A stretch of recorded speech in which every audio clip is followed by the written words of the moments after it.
ഏറ്റവും രുചിയായിട്ട് തോന്നി. എപ്പോൾ തന്നാലും ഞാൻ കഴിക്കും. ബ്രെഡും സ്റ്റൂവും നല്ല സോഫ്റ്റ് ബ്രെഡും നല്ല കട്ടിക്കുള്ള കാഷ്യൂവും കിസ്മസും തേങ്ങാപ്പാലൊക്കെ ഇട്ടിട്ടുള്ള മറ്റേ ക്രീമൊന്നും ഇടാതെ നല്ല കുറുകുറുന്നിരിക്കുന്ന എല്ലാ വെജിറ്റബിൾസും ഇട്ടിട്ടുള്ള ബീഫിൻ്റെ സ്റ്റൂ. ഇതിന് ഇത്ര ടേസ്റ്റ് ഉണ്ടാവുമെന്ന് ഞാനും വിചാരിച്ചില്ല കേട്ടോ.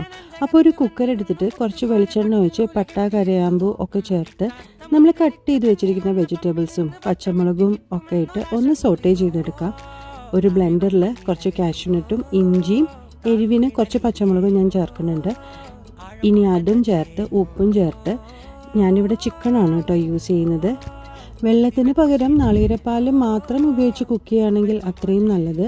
1-ാം പാൽ ചേർത്ത് ഒരു 2 വിസിലൊക്കെ മതിയാവും. ചിക്കനല്ലേ, വേഗം വെന്തോളും.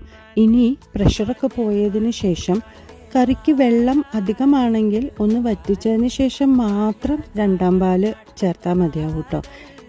അധികം ഇട്ട് ഇളക്കി തിളപ്പിച്ച് നാശാക്കാതെ കുറച്ച് പച്ച വെളിച്ചെണ്ണയും കറിവേപ്പിൻ്റെ ഇലയും കൂടി ചേർത്താൽ സംഗതി കഴിഞ്ഞു. ജോർജ് പറഞ്ഞ പോലെ നല്ല കുറുകുറായിരിക്കുന്ന സ്റ്റൂവും ബ്രെഡൊന്ന് ആവി കയറ്റിയാൽ അത്രയും സോഫ്റ്റ് ആവും കേട്ടോ. ക്വിക്ക് ആൻഡ് ഈസി, നല്ല അടിപൊളി ഫുഡ് കോംബോ ആണ് കേട്ടോ. ഒരു രക്ഷയില്ല. എല്ലാം കൂടി ഒരു 10-15 മിനിറ്റ് തന്നെ എടുത്തിട്ടുള്ളൂ, അതും ധാരാളം.